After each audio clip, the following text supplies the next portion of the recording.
Hello' friends, আজি আপোনালোকক দেখুৱাই আছোঁ নামনি অসমৰ আটাইতকৈ দীঘল দলং নৰনাৰায়ণ সেতু। আপোনালোকে যে দেখি আছে এইখনেই হ'ল নৰনাৰায়ণ সেতু। চাওক না কিমান ধুনীয়া দলং।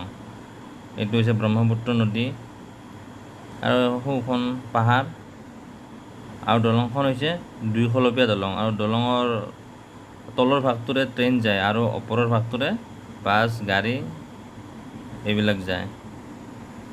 আৰু দলংখন দীঘল প্ৰায় 2.284 কিলোমিটাৰ আৰু দলংখনৰ দুটা পাৰে আছে পাহাৰ, বহুত ধুনীয়া ধুনীয়া পাহাৰ। গতিকে ভিডিঅ'টো চাই থাকক। আৰু দলংখন উদ্বোধন কৰিছিল 1998 চনৰ 15 এপ্ৰিলত আৰু দলংখন উদ্বোধন কৰিছিল তেতিয়াৰ ভাৰতৰ প্ৰধানমন্ত্ৰী অটল বিহাৰী বাজপেয়ী ডাঙৰীয়াই। আৰু দলংখন বনাওঁতে প্ৰায় খৰচ হৈছিল 301 কোটি টকা। আজিৰ পৰা 23 বছৰ আগত দলংখন বনাওঁতে 301 কোটি টকা খৰচ হৈছিল। গতিকে এবাৰ ভাবি চাওক এতিয়া বনাব লাগিলে কিমান টকা খৰচ হ'ব।